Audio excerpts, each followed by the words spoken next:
It's easy to hear your favorite artist on WFPK from wherever you are.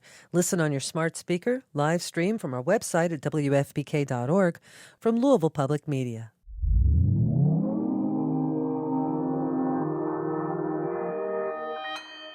Consequence Podcast Network.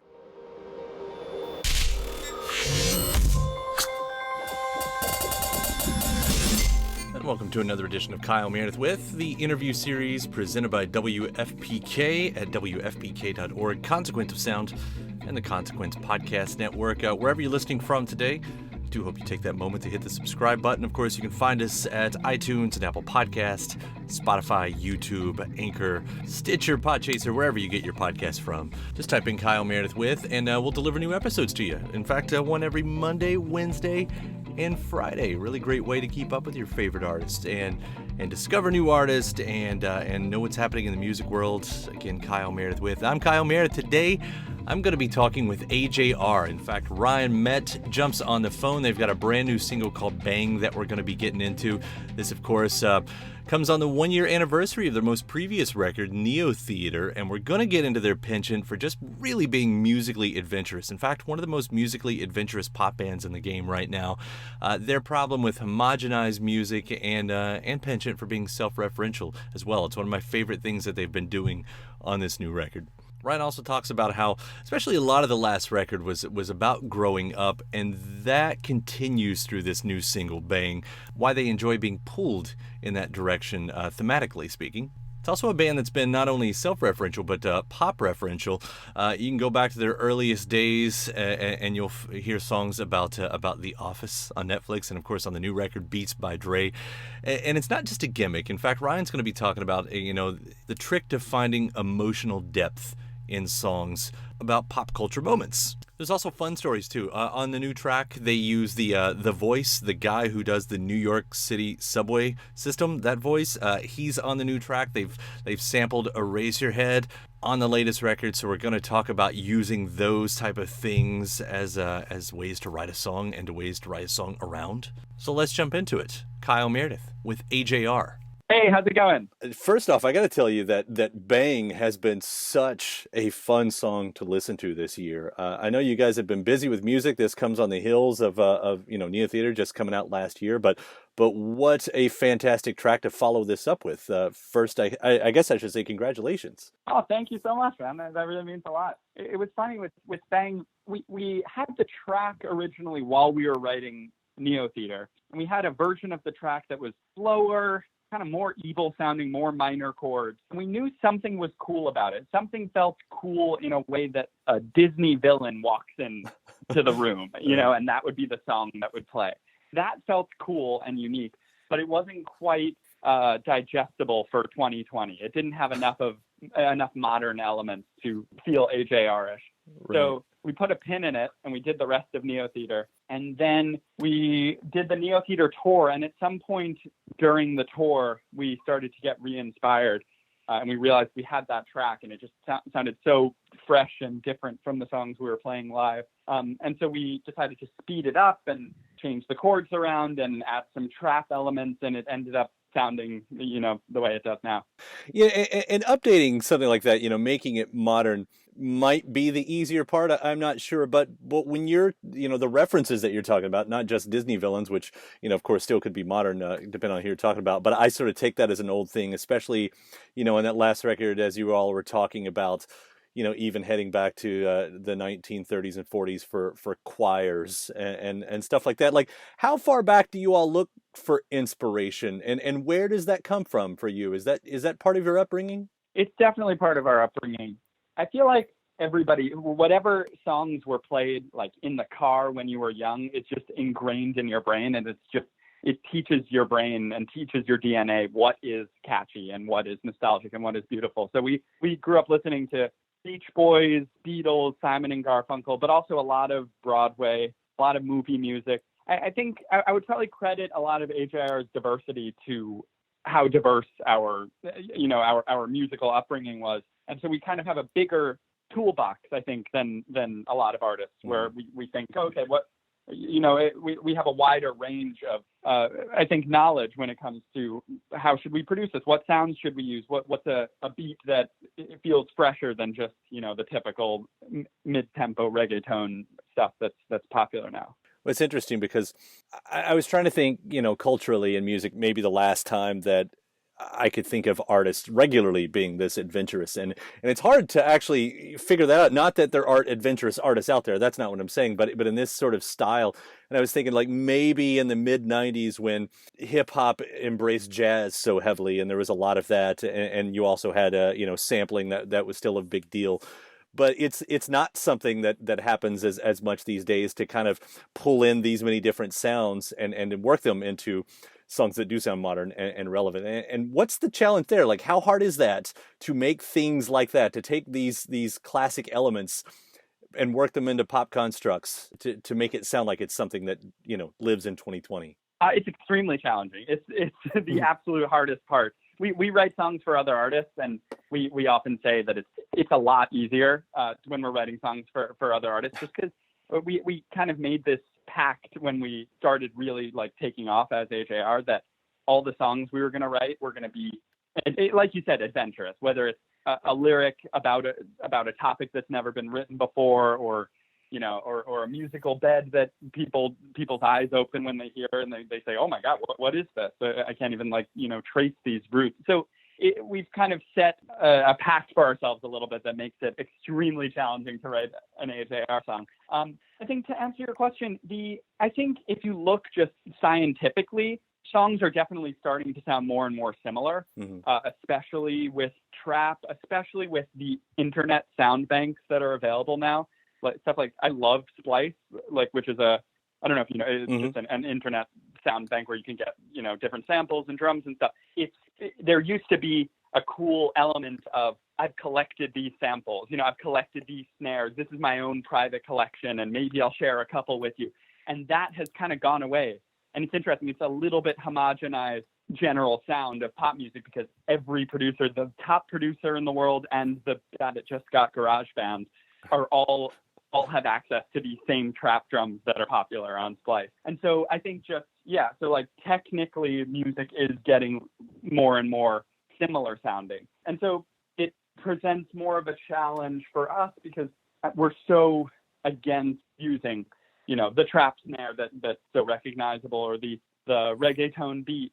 We're so anti that just with AJR, just because it's a little bit boring to us. And so there's less of a range of, okay, we have this old vibe of, like I said, the villain walking in with the horn. Now, how do we approach it for 2020? Do we go with the trap at halftime? Do we go with the 4 on the floor EDM? There's just less and less options that feel modern. And so we're still chugging away, and I'm pretty proud of all the songs on Neotheater and what we're doing now, that we're able to keep kind of breaking new ground. But it's an interesting time in music for sure.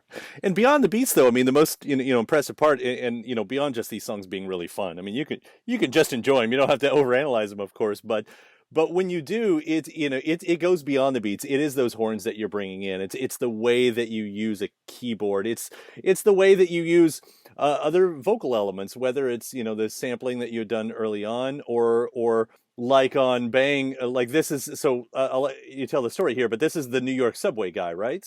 It is, yeah. We had a demo where I was going, here we go. And we thought, who do we know that's like a radio announcer kind of guy that is like in some way announcing, here we go, here's the big chorus, everybody, listen up. And we remembered the guy who does the voice of the New York City subway system wrote to us maybe 4 or 5 years ago saying that he was a fan. And we just had the email in our inbox. And so we decided to reach back out, and he was super cool and recorded, here we go, in metronome. And it was the perfect voice that we wanted. So using these, though, whether it's, being ahead of the situation, like it sounds like you are, sort of having the idea in mind, or how often do you go hunting, whether maybe it's for sampling or something like that, and what is it like to use that as a writing tool? I mean, to fit that in something that, that already exists. Well, I should say using something that already exists and trying to fit that in something that you're trying to create separate. If you can consider what the New York City subway guy did, a sample, I guess it's more of an original take, right. But we had one sample on Neotheater that was from Eraserhead, the David Lynch movie. Mm-hmm. I don't know if you've seen it, but there's a weird scene where he goes into the radiator and there's a woman in the radiator that sings this creepy, scary song. Right. And Jack and I were at Columbia in film school, and we heard it, and we both perked up and said, we need to find a place to put this song in the album. And it worked out. We put it into this song called Birthday Party, and it created this cool kind of Kid Cudi bridge that was a real left turn. But I think with like you said, with all these elements of analyzing it, I think it's really super important to wrap it up in a way that's really digestible to everybody. We're not interested in making, esoteric, artsy, avant-garde music. It's never really been our goal. We love making essentially pop songs and pop alternative songs. And I think that's probably my favorite thing about the Beach Boys, that on first listen, they're just really catchy songs that are, you just get the chorus right away and they make you feel something with the chords.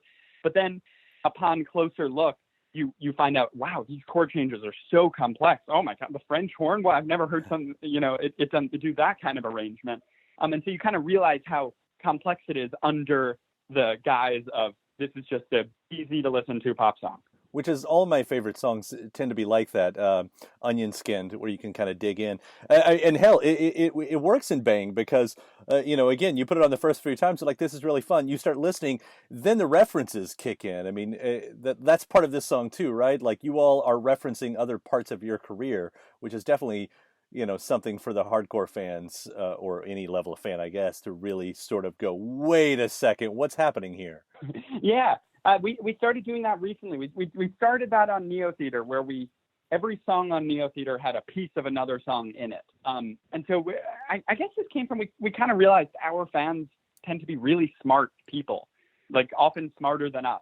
And so we constantly get amazed with what they're finding. And so we thought, let's put some Easter eggs into this album. And then we did it with Bang too. We had, I forget how many, I think maybe 8 or 10 references to previous songs of ours. And I think we'll probably do something like that in a totally different way again on the next album. Because you're right, it's like a great movie where the first time you watch it, you're like, oh, this was a fun movie about fish, and a Pixar movie about fish. And then you watch it again, and you're like, oh wow, these themes are really important. It's about fatherhood, Right. And there are Easter eggs to other movies. You realize how complex it is. Yeah. Did you have a sense of how quick they were picking up on it once you started putting the song out there? They picked up on it way faster than I thought they would. We wanted to put out the album and put out the song and spend a week not saying anything and see, like, maybe it will start to spread through the fan base, and they got it so quickly. We had to kind of post about the Easter eggs within the next 2 days because it spread so quickly among the fan base. Yeah, but I mean, even the themes that you all have talked about with Bang itself, like that picks up immediately where it seems anyway to me, where Next Up Forever leaves off on Neotheater about that line about not being ready to grow up. I mean, that's the thesis of Bang, right? I think so. Yeah, I think that's a theme that we write about a lot, and we try to keep it very autobiographical because I think it's easy to something I saw a lot from the Beach Boys also is when they were older, when they were like 35, they were singing about being 15 and being in high school, and that's fun, but it doesn't really ring true for us. So I think we try to just write exactly where we're at in terms of this growing up journey.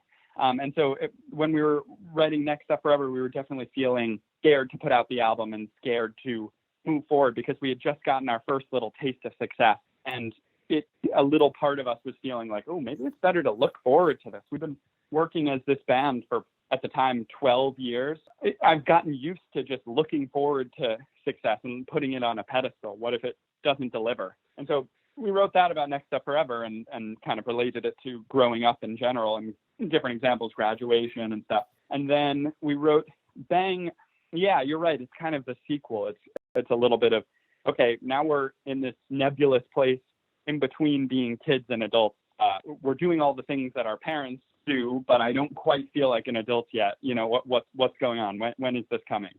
Beyond the self-referential, just the cultural referential moments, you take a song like Beats, where you talk about Beats by Dre, or heading all the way back to Netflix and The Office. Are those natural writing styles for you all, or do they start like as inside jokes? I'm thinking. It didn't come naturally at first. Our first album, Living Room, if you look back, I don't really think it sounds like what people think AJR sounds like now. Maybe there were tiny little hints of it, but not really. Before we wrote The Click, we had the thought to, like I said, write songs about things that have never been written about before. And the first one we ever did was Netflix Trip. And we said, I remember saying to my brother, like, oh, I think we should write a song about The Office. And he said, oh, like a jokey, like a silly song that samples The Office theme song or something. And I was like, no, like a serious song that can maybe make you cry, but it's also about The Office. And I showed him the lyrics. This was my older brother. I showed him the lyrics, and I remember him crying just reading the lyrics.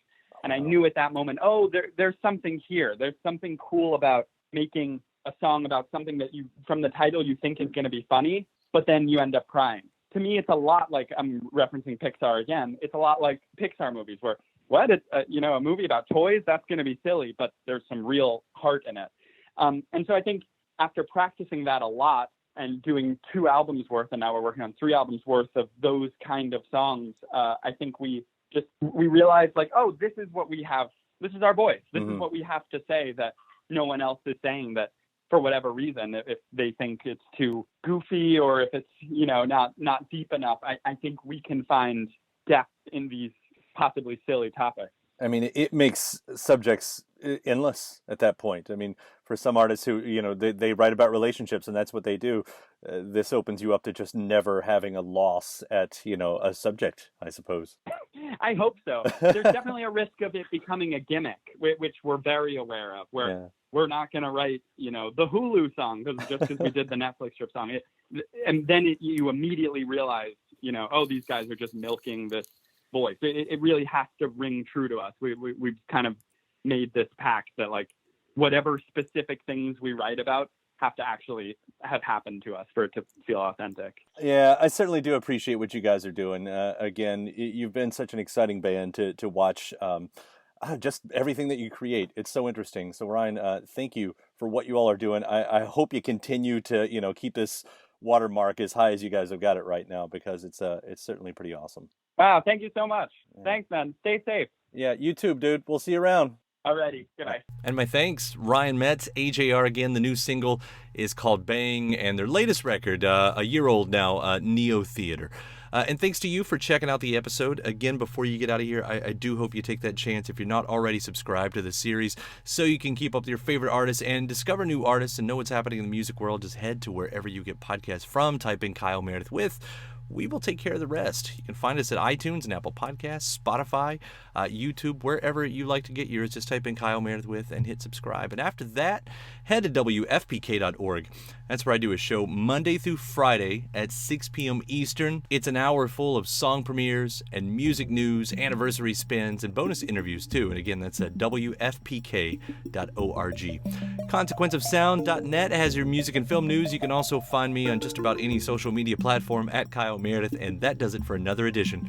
I'm Kyle Meredith. I'll see you next time.